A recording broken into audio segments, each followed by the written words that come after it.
Se o que você está procurando é como se tornar um cientista de dados ou como se tornar um analista de dados, então se liga aqui que este vídeo é para você. Eu vou compartilhar contigo um pouco sobre a minha trajetória trabalhando como um cientista de dados com projetos em empresas do Brasil e também de fora do Brasil, e também vou te mostrar aqui 4 passos que eu separei, que eu tenho certeza que de alguma forma eles vão te ajudar aí numa melhor compreensão, no melhor entendimento nesse desenvolvimento da sua carreira em Data Science. Vamos lá então.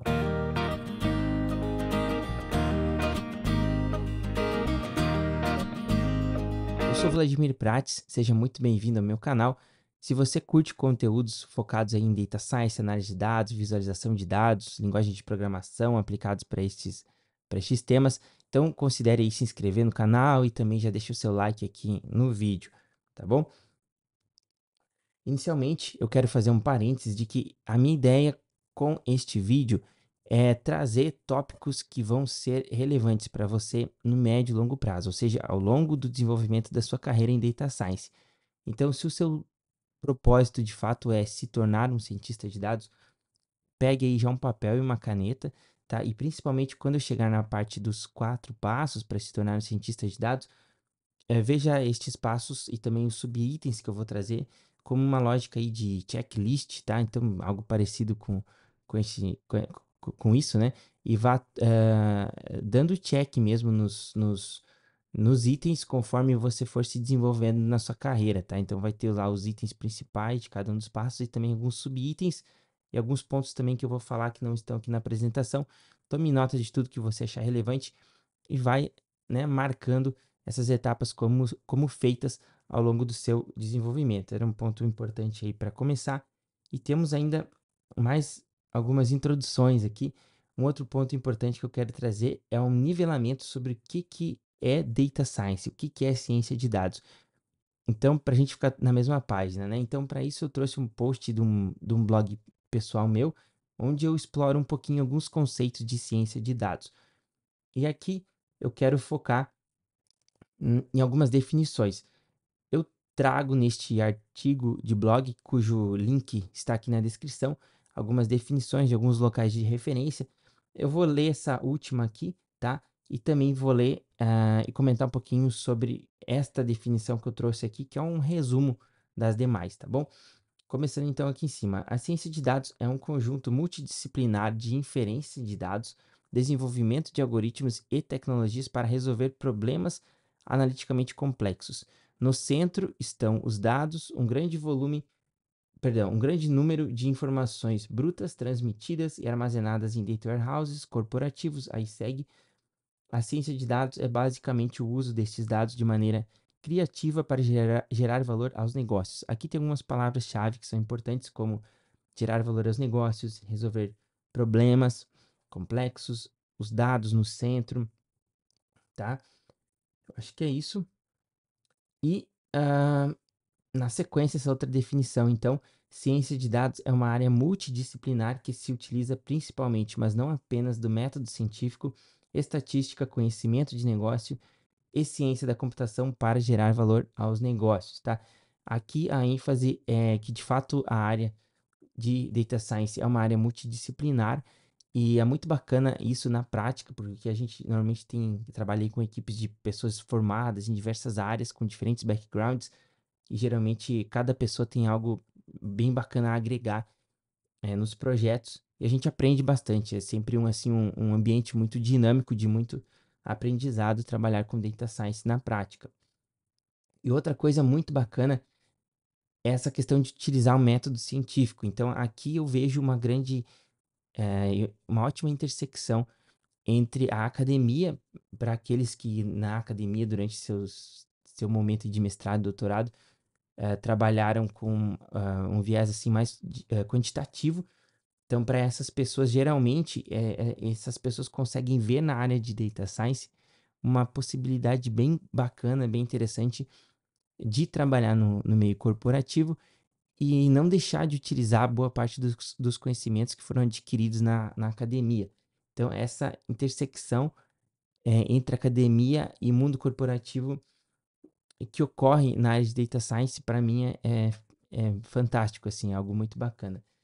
E também o uso de estatística, né? Data Science não é só estatística. Na verdade, Data Science é essa questão multidisciplinar, né? Então, Data Science é muito sobre usar métodos estatísticos, mas utilizando um poder computacional, utilizando algoritmos computacionais, eh, e tecnologias que de fato fazem com que a gente consiga realizar testes estatísticos de forma mais eficiente, aplicar métodos estatísticos de forma mais eficiente, tá? Fazer simulações em grande escala, então tudo isso é uma grande junção, mas o foco mais importante de tudo, isso é muito importante que eu lembrei e não deixei passar, mais importante de tudo para a ciência de dados, na minha visão, é que Data Science serve para resolver problemas de negócio, tá? Então, esse é o grande propósito de tudo.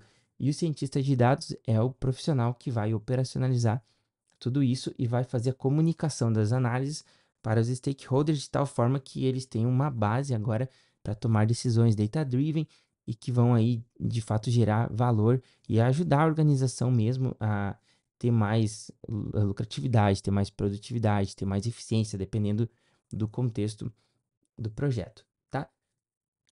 Bom, uma outra parte da introdução, que só para dar uma animada, é a questão do salário médio de um cientista de dados. Você certamente está interessado nessa área, senão você não estaria assistindo esse vídeo. Mas este é um salário médio aqui, cerca de R$ 9.000, incluindo todos os subníveis, tá? Desde júnior até sênior. Então você pode ganhar mais aí na faixa dos 15, 16, 17 mil. São valores reais, tá? Que cientistas de dados ganham trabalhando no Brasil. Claro que isso tudo vai depender da sua experiência. E também tem possibilidade de trabalho remoto. Se você pesquisar, eu não vou fazer isso agora, mas se você pesquisar no Glassdoor, Data Scientist, Estados Unidos, escreve USA, né? Data Scientist USA, você vai ver que o salário lá é muito maior do que aqui, muito maior. Claro, em dólar, mas é, é um bom salário, tá? E assim também ao redor do mundo. Geralmente é uma área que paga bem comparando com outras áreas, tá? E tem muita possibilidade de trabalho remoto. Eu não vou dizer que vai ser fácil de você conseguir uma vaga como data Scientist para uma empresa americana e que você vai ganhar o mesmo valor que o pessoal que mora lá. Não, não é tão simples assim, tá? É, mas é possível sim trabalhar de forma remota para empresas de fora do Brasil. Eu mesmo tenho essa experiência e posso afirmar por experiência própria que é possível você trabalhar para empresas de outros países, tá? E ter salários bem interessantes. Bom, feitas essas introduções, agora eu quero comentar um pouquinho sobre a minha experiência dentro da área de Data Science, tá? Como que eu vim parar nessa área? Eu sou formado em administração, na minha graduação, administração de empresas. Fiz mestrado e doutorado também em administração, e foi na pós-graduação que eu comecei a trabalhar com finanças, e ali eu comecei a pegar algumas matérias do programa de economia, principalmente focadas aí em análise de séries temporais e matérias da área de econometria, não necessariamente análise de séries temporais, mas análise de séries econômicas de forma geral e financeiras também. Comecei a trabalhar mais com esse viés no mestrado e no doutorado. E no meu doutorado eu trabalhei com uma base de dados grande, de alguns bons milhões aí de linhas de dados que eram operações de compra e venda de investidores da B3 na época. Então foi um grande desafio para mim e foi algo que eu acabei começando a aprender a trabalhar com a linguagem R de programação, principalmente por conta de artigos científicos na época e também principalmente para o desenvolvimento da minha tese de doutorado. E depois do doutorado concluído, eu demorei um pouquinho, mas logo eu migrei para a área de Data Science e desde então eu já trabalhei em duas vertentes principais aí que a gente tem em Data Science, que é você atuar em consultorias. Então, você vai trabalhar como uma consultoria para um cliente, para outras empresas. E também eu tenho experiência trabalhando dentro do time de dados de uma empresa, tá? Que também aí nesse caso, normalmente o que ocorre é que o time de dados atende, então, as outras áreas, né? Os clientes da área de dados são as outras áreas da organização. São duas vertentes bem bacana, bem legais, assim, bem dinâmicas e desafiadoras, tá? Em geral, é isso sobre a minha trajetória. Se você tem alguma dúvida específica, deixa um comentário, entre em contato comigo, tá bom? Que vai ser um prazer para mim poder também ajudar de alguma forma, com essas dúvidas assim de quem está querendo mudar de área e tudo mais. Mas agora vamos lá para os passos em si que eu preparei. Então, o primeiro passo, minha recomendação é aprender habilidades básicas. Então, aqui, se você já tem uma outra carreira, em outra área, você não vai se preocupar muito em. Você não vai se preocupar em sair procurando emprego, em coisas desse tipo. Você vai focar em estudar, tá? Aprender primeiro e desenvolver novas skills.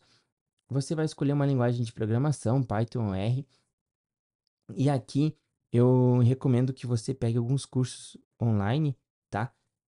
Tenha um pouco de cuidado para não entrar em informações muito extensas ainda e começar a estudar muitos conteúdos que, no meu modo de ver, ainda não é o momento, tá? Não precisa, por exemplo, estudar machine learning aqui ainda, mas entenda o básico sobre Python ou R, alguma dessas duas linguagens, que são as duas principais linguagens de programação que a gente tem para trabalhar com data science. E aqui eu separei alguns sites, você pode tomar nota, como eu comentei, que podem te ajudar. Mas assim, tem diversos outros, tá? Então, eu só, como eu comentei, tome um pouco de cuidado para não entrar em informações muito longas e foque mais assim em ter resultados de forma um pouco mais rápida, tá? Então, aprenda o básico e depois dê sequência ali nos passos que a gente já vai comentar. Um dos sites que eu quero comentar é o DataCamp. Ele é um site já tradicional aí de ensino para R e Python, mas eles também estão mais abrangentes hoje em dia. Então tem Python, tem R, tem outras coisas também. Opa, tem Git, tem BI, tá bom? Perdi aqui, mas deu para ver, né? Perdi aqui. Acho que eu cliquei em SQL. Mas enfim, aqui tem BI, tem Git, tá bom? Tem algumas coisas de BI, Power BI, Tableau, tá bom? Outra fonte legal é a Udemy. E aqui tem muitos cursos, muitos mesmos. Eu só mostrei um aqui para vocês terem mais ou menos uma ideia de como você pesquisa um curso legal aqui, né? Você vai olhar a nota, as classificações aqui, pode ler algumas avaliações e a quantidade de alunos. Geralmente, alguns milhares de alunos aí já valida que o curso é bom, né? E também tem a possibilidade aqui de dar uma olhada nos módulos e o que, que tem em cada uma das aulas. Qual que é o título, pelo menos, de cada uma das aulas. E alguns professores, eles colocam a demo aqui de algumas aulas para você poder ver como é que é a didática e tudo mais. Então, né, também, esse aqui é um curso já um pouco mais específico, que ele fala de NLP, né? Isso aqui eu já diria que é um tópico avançado, que você vai se especializar mais lá na frente. Mas, pô, pelo preço, às vezes vale a pena você pegar essas promoções boas, que nem essa que tem aqui agora no momento da gravação, e comprar alguns, e aí você vai lendo, vai estudando, ouvindo, né? Tá bom? Outro recente é da Posit Academy. Posit é da RStudio, a principal ideia para trabalhar na linguagem R. Eu não sei exatamente como. Eu sei que eles estão desenvolvendo isso aqui ainda, tá? Então, na verdade, eu estou compartilhando isso aqui mais como algo para a gente acompanhar quais serão os próximos passos, porque agora, no momento, o foco deles vai ser ensinar R e Python, né?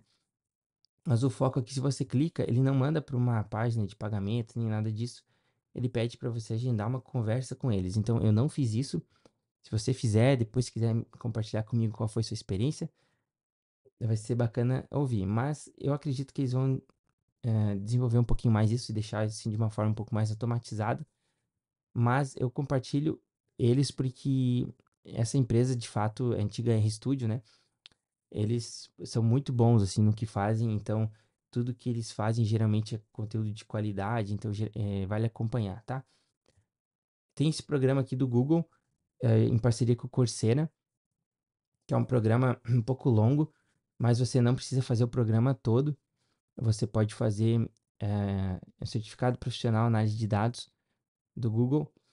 Então, acho que talvez por não ser cientista de dados, talvez eles não vão trazer tópicos como machine learning, mas para você começar, tem coisas bem legais aqui, como alguns conceitos.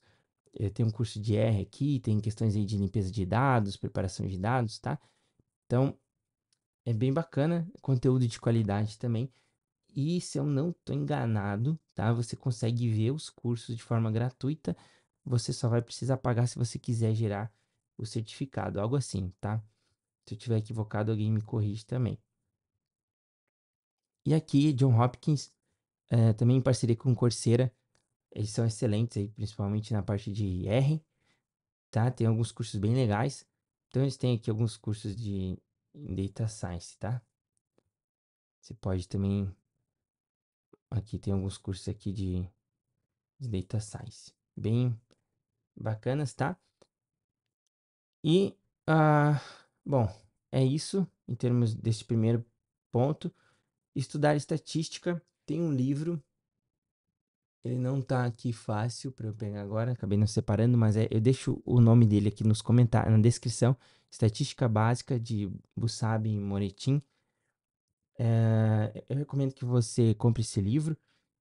O nome do livro é Estatística Básica, e você não vai ler ou entender o livro inteiro, até porque alguns pontos não são tão básicos assim, mas é importante que você tenha um conhecimento básico de estatística, conhecendo pelo menos ali as medidas descritivas, conhecendo média, desvio padrão, mediana, alguns gráficos básicos como boxplot, histograma, gráfico de densidade, tá? E também teste de hipótese estatística é uma matéria muito bacana para você aprender e dominar, porque não é tão difícil, não é que seja fácil, mas não é tão complexo quanto alguns tópicos de machine learning, e muitos problemas de negócio são resolvidos com teste de hipótese, se você souber aplicar, tá? Então é muito importante você ter esse conhecimento, porque isso pode gerar bastante valor aí para sua carreira e também para sua organização quando você de fato começar a trabalhar com data science, tá? E também entender regressão, não precisa ir tão a fundo, mas entender pelo menos a lógica básica de regressão, regressão logística, regressão linear, tá? É bem interessante nesse momento. E aqui livros, né? Eu acho que livros é bacana, tá? Tem um outro livro também que eu vou deixar um livro gratuito, sensacional, sobre estatística. Eu esqueci o nome, mas eu vou deixar também aqui na descrição. ah, Entender pelo menos um pouco sobre banco de dados e SQL, tá? Aqui você não precisa ser um mestre em SQL, mas você precisa ter pelo menos um conhecimento básico para entender as queries, conseguir ler basicamente as queries e também fazer algumas queries mais básicas, tá? Eu tenho como linguagem principal a linguagem R de programação e no R a gente consegue escrever, eu não sei como funciona para Python, mas no R eu consigo escrever código em R que vai ser transformado numa query em SQL.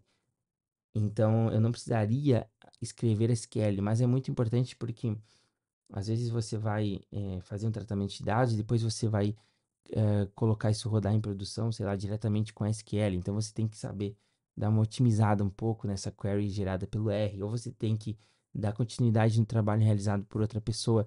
É importante você conseguir entender o que ele estava querendo fazer com aquele código em SQL, tá? Aprender técnicas de visualização de dados também. Então, aqui você vai aprender algumas dicas gerais. Então, tem um livro que é Storytelling with Data. Também vou deixar o nome aqui na descrição. Esse livro vai dar algumas dicas gerais, como, por exemplo, em alguns casos vale a pena você tirar o eixo Y do gráfico e colocar as labels de alguns valores em alguns pontos específicos do gráfico, em alguns picos que você quer enfatizar. Então, algumas dicas assim, sabe, que não estão associadas ao uso de uma ferramenta ou de uma biblioteca, JavaScript para criação de gráfico, nada disso por enquanto. Você pode, inclusive, aprender esses conceitos eh, neste livro que eu vou indicar e você pode aplicar até mesmo no Excel, tá? Ah, o próximo ponto é familiarizar-se com ferramentas de BI. Então, de forma similar aqui ao que eu comentei no SQL, você não vai necessariamente ser um mestre em BI, mas você também precisa conhecer que existe Power BI, existe Tableau. É legal você ver aqui uns vídeos no YouTube, tá? Pesquisar o que é possível fazer com dashboards em Power BI, em Tableau, em algumas outras ferramentas de BI. E porque você vai trabalhar muito no dia a dia com o pessoal de BI também, tá? Mesmo que você não resolva não ir para a área de BI, que é uma outra área dentro da área de dados, mas volta e meia essas áreas vão estar conversando, tá bom? Passo 2: adquirir experiência prática. aqui você vai começar a participar de competições de dados. E para isso tem um site que é o Kaggle. Você vai entrar no Kaggle e aqui tem competições que inclusive são pagas e você vai começar a treinar. Você vai ver algumas competições que já passaram. Você vai ver como que as pessoas realizaram suas análises. E se você quiser, você participa dessas competições novas, tá? Que inclusive pagam alguns prêmios bem interessantes. Mas também o Kaggle é muito, muito legal para você baixar datasets, ver como que o pessoal fez análises e tentar replicar essas análises, tá? Com os conhecimentos que você vai aprendendo aí. Então aqui tem coisas bem interessantes, tá bom? Cada um desses aqui são datasets, então tem várias coisas legais, tá? Vamos ver alguns aqui, por exemplo, ah, de seriados de TV, hotéis, do Airbnb, do Booking, tá bom? Tem várias coisas interessantes. O outro passo é você procurar estágio ou trabalhos voluntários, e aqui eu também adicionaria a questão de você buscar algumas oportunidades iniciais como freelancer, tá? Então, caso você já tenha sua carreira e para você um downgrade, digamos assim, muito grande, voltar para ser estagiário, você pode pensar em continuar com seu emprego normalmente e, e fazer algumas propostas para trabalhar como freelancer. Tem um site que é o Workana, por exemplo, mas tem outros sites de freelancer especificamente. Você pode pesquisar por isso. E você vai entrar lá e vai tentar fazer alguma proposta e tentar pegar um projeto básico de análise de dados, de data science, tá? Também é uma forma, trabalhar como freelancer, de alguém que já tem uma bagagem maior de conseguir uma renda extra. Mas você pode filtrar ali os projetos e escolher projetos mais básicos que você de fato vai conseguir tocar e entregar, né? E com isso você vai conseguindo criar, com esses conhecimentos de competições, de algumas experiências práticas, o seu portfólio. Você vai conseguir criar o seu portfólio e aqui pega a caneta e o papel e anota que é aqui que você vai começar a aprender Git e GitHub, tá? Tem também GitLab e outras plataformas, mas Git e GitHub, tá? Por quê? Porque Git é uma forma de versionamento de código e o GitLab é uma espécie de nuvem onde você vai colocar os seus códigos e seus projetos. E lá tem o GitHub Pages, que você também consegue criar websites. E ali você vai poder, por exemplo, publicar este seu portfólio, tá? E mostrar para recrutadores, tá? Você começa a ficar mais embasado para depois, né? Você começar a se candidatar a vagas de emprego.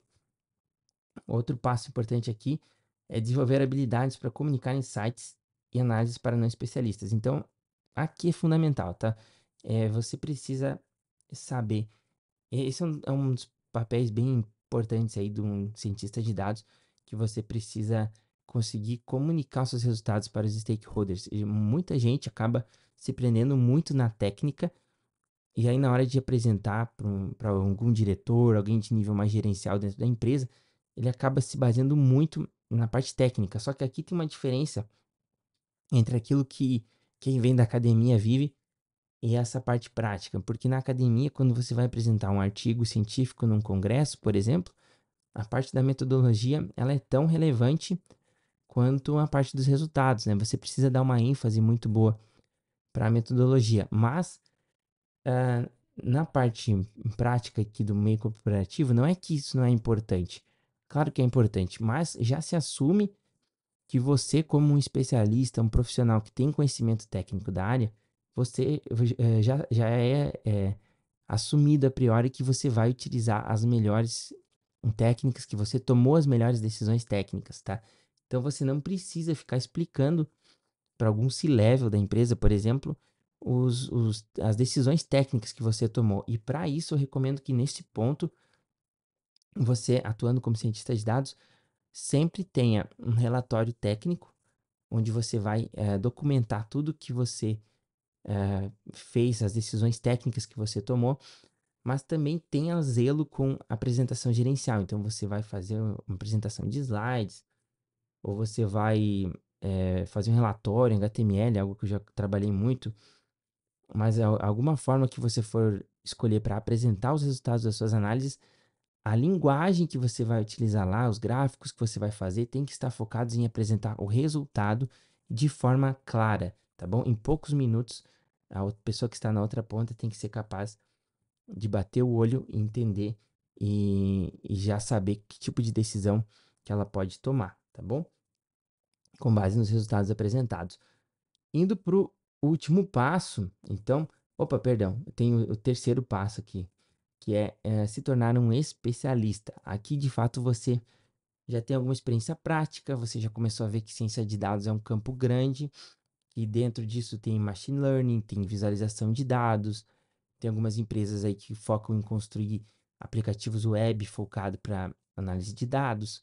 Então, tem outras que geram mais relatórios, tem outras que colocam o resultado das análises de data science num BI. Então, tem várias abordagens diferentes. Aqui você vai começar a escolher que tipo de rumo você vai tomar. Não que você vai perder esse lado mais genérico, mas você vai começar a dar um norte para começar, para depois concorrer a vagas mais específicas, né, de emprego. E aqui você vai estudar frameworks e bibliotecas focados nessa sua especialização que você escolheu. Por exemplo, se você quer dar um foco maior para visualização de dados, você vai começar a estudar frameworks, bibliotecas em JavaScript, que criam gráficos e que são integrados com R ou Python, por exemplo, tá? Se o seu foco é trabalhar com machine learning, você também vai pesquisar aí formas de trabalhar com modelos de machine learning, frameworks, para cada uma que trabalham aí com essas linguagens que você escolheu, Python ou R. E aí você também é importante você adquirir conhecimento em aprendizado de máquina, mesmo que essa não vai ser sua especialização de escolha. É uma sub-área da ciência de dados, eu diria que é importante você ter esse conhecimento, mas por que que eu não coloquei antes? Porque eu acho que primeiro é importante você começar a ter uma experiência prática para depois ir para esse lado, tá? Tem gente que acha que data science é machine learning. E aí vai para o mercado, aprende machine learning, fica meses estudando, vai para o mercado e tudo quer transformar em modelo preditivo. Só que modelo preditivo é parte do trabalho e vai ser utilizado em alguns casos específicos. Como eu comentei lá no começo, teste de hipótese estatística é algo que resolve uma grande quantidade de problemas de negócio. Então, machine learning é ótimo, funciona muito bem quando bem aplicado, mas não é para tudo, não é para todas as situações. Tá bom? Principalmente não é para aumentar o ego do cientista de dados. Isso é importante frisar, né? O foco da área é sempre gerar valor para a organização e resolver os problemas de negócio. E aqui também você vai começar a aprender um pouco sobre como implementar soluções de data science em grande escala. Você vai começar a estudar um pouquinho sobre Big Data, Google BigQuery, por exemplo, né? Que é a solução do Google aí para você trabalhar com datasets muito grandes, de milhões de linhas, mas você não precisa ter essa preocupação lá no começo, é uma preocupação que você vai ter depois, até porque ainda hoje, boa parte das organizações não vão, boa parte dos casos não vão envolver Big Data, tá? Grandes volumes de dados. Em muitos casos, sim, mas ainda tem muita coisa para ser resolvida com quantidades de dados menores. Então, é aqui que você vai procurar também automatizar um pouco os códigos que você fez, dar uma melhorada na eficiência dos seus códigos, tá? É isso. Passo 4, comece de fato a trabalhar como cientista de dados. Então, aqui você já está pronto, na minha visão, para começar a buscar e se candidatar aí a oportunidades em Data Science, tanto para a área de consultoria quanto para a área de dados. Fazendo um parênteses, eu falei que eu já trabalhei nas duas sub-áreas.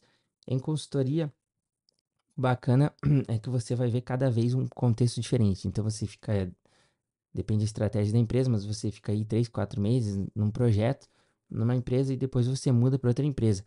Então, geralmente essas mudanças envolvem uma mudança de contexto gigante, assim. Eu, por exemplo, já trabalhei na área de logística, na área de indústria farmacêutica, na área até mesmo de manutenção de aeronave, que é algo que eu não tenho conhecimento técnico nenhum, mas a área de data science é justamente isso, é uma área que é capaz de atuar em qualquer outra área, tá? Utilizando esses conhecimentos aí que a gente está falando, tá bom?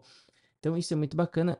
O lado bom é esse dinamismo, esses desafios. O lado ruim disso é que em alguns casos é muito assim cansativo mesmo, sabe? Quando você está iniciando um novo projeto em um contexto completamente diferente, tende a ser bastante cansativo, mentalmente assim falando, e bem desgastante para você conseguir começar a se adaptar a novos termos técnicos de outra área e conversar com o pessoal da área de negócio, que é uma interação muito importante, né? E a outra vertente aqui é você buscar vagas para ser parte da área de dados de uma empresa. O lado bom aqui é que no médio e longo prazo você consegue eliminar um pouco deste cansaço de atuar em áreas distintas, tá?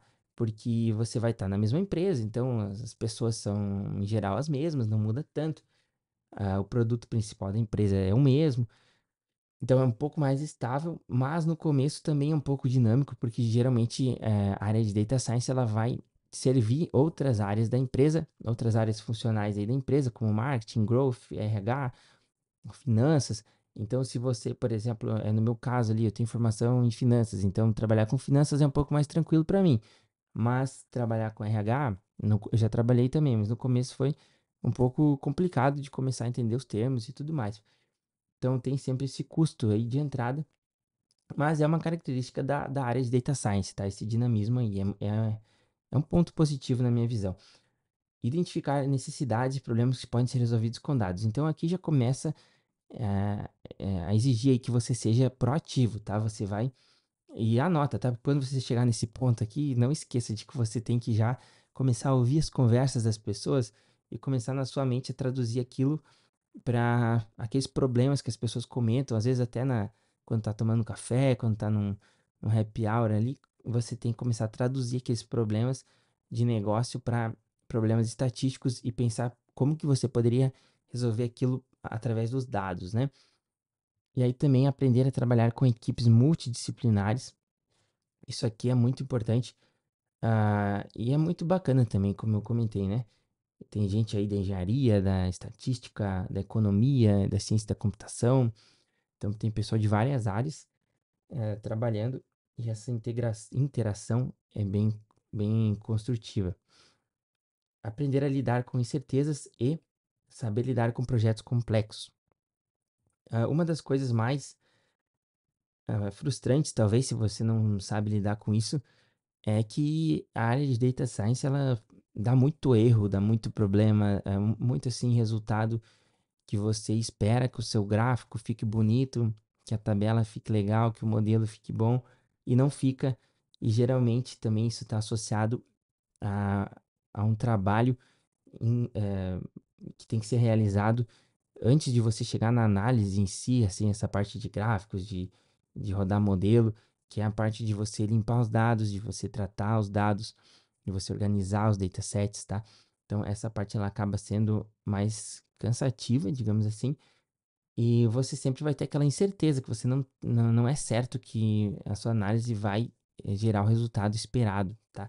Mas mesmo o resultado negativo, que não é aquilo que você espera, é um resultado. Então também é algo digno de ser aí o resultado do projeto que você trabalhou. Como, por exemplo, às vezes o pessoal quer criar perfil, quer criar cluster de cliente, mas às vezes o cliente e aí quer categorizar, mas às vezes os clientes têm um perfil só, sabe? Só tentando dar um exemplo, né? Aí você fica ali semanas e semanas tentando identificar clusters e não consegue, porque às vezes o cliente tem apenas um perfil genérico, sabe? Então isso pode causar um pouco de frustração, mas já entendo que isso faz parte da área, tá? E também com projetos complexos, tá? E lembra que lá no começo eu falei que Data Science envolve criatividade, né? Então aqui você tem que agir de forma criativa para achar soluções para problemas complexos, trazendo soluções da forma mais simples possível. E aqui o simples é o que geralmente é o que exige uma implementação mais complexa, tá? Então tenha isso tudo em mente. Ah, bom, se você não me segue ainda aqui no YouTube, né? Também tô no Instagram, no Vladimir Underline Data Science e também no LinkedIn. Me segue lá, eu tô sempre compartilhando conteúdos sobre Data Science. E eu quero, antes de fechar o vídeo aqui, compartilhar contigo que eu tenho esse mini curso aqui que eu falo sobre tópicos de desenvolvimento de carreira na área de dados em geral. Aqui eu vou comentar as perspectivas de salários na área de dados. Vou comentar contigo quais habilidades que são importantes, não só as técnicas, que são as hard skills, mas também as soft skills, que são habilidades comportamentais. E acredite ou não, as soft skills, elas são talvez até mais importantes que as hard skills depois de um determinado nível para você conseguir e se manter em em boas organizações. Também os cargos eu apresento neste mini curso o que a gente tem dentro da área de dados. Aqui eu não falo só de Data Science, mas eu falo de outros cargos que a gente tem na área de dados como um todo. E também falo da área de dados nas organizações, como é que funciona. E você vai ganhar de bônus também esse e-book, que eu tenho mais um pouco de discussão acerca de o que você deve fazer para entrar na área de dados e ser um profissional bem-sucedido. O preço é bem baratinho, é mais simbólico para quem de fato está disposto aí a, a aprender e se desenvolver na área, tá bom? Então, considere aí dar uma olhadinha nessa página, eu vou deixar também o link na descrição. Considere também dar uma olhadinha aqui neste mini curso. E era isso que eu tinha preparado aqui de conteúdo. Espero de fato que você tenha gostado. Espero que este conteúdo tenha agregado de alguma forma para você. Deixe um comentário aí dizendo se você gostou ou não. E também se tem algum tópico que eu não cobri, que você gostaria que eu ah, trouxesse alguns detalhes a mais. Que vai ser um prazer para mim também poder gravar novos conteúdos aí sobre estes temas, tá bom? Então, até uma próxima.